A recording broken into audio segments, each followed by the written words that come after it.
My name is Dr. Hardy. I have a PhD in applied cognitive science from a Research One university, and I'm going to teach you about the process of research. So, first of all, when you want to conduct research, you usually do it in either an academic setting or you do it in a business setting.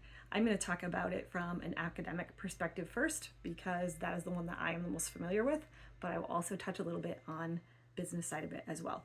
So, people who conduct research in an academic setting always follow a very structured process for conducting research.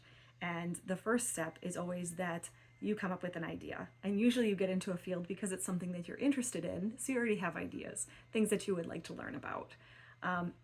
The next step, and this is really important, is you need to find out what's been done in terms of finding an answer to that question already.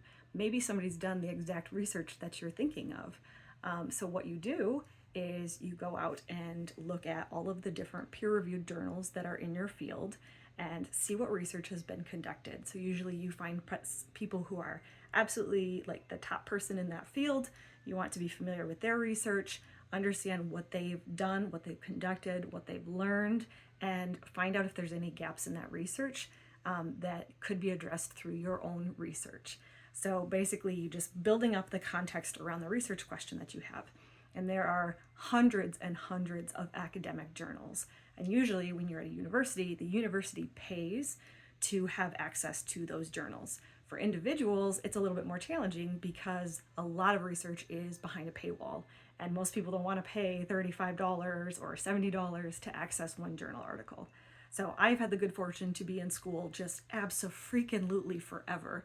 So I've always managed to have access to scholarly research journals. But Google does maintain a repository of articles, not always the full thing. It might just be the abstract, like a little explanation. But there are a lot of things that you can find through Google Scholar, and those things are often free. Another tactic to get research, if you are not an academic researcher with access, is writing to the author and saying, I would really like to read this paper. Authors are usually very proud of the work that they've done. They want to see it shared. They want people to read it. They want them to talk about it.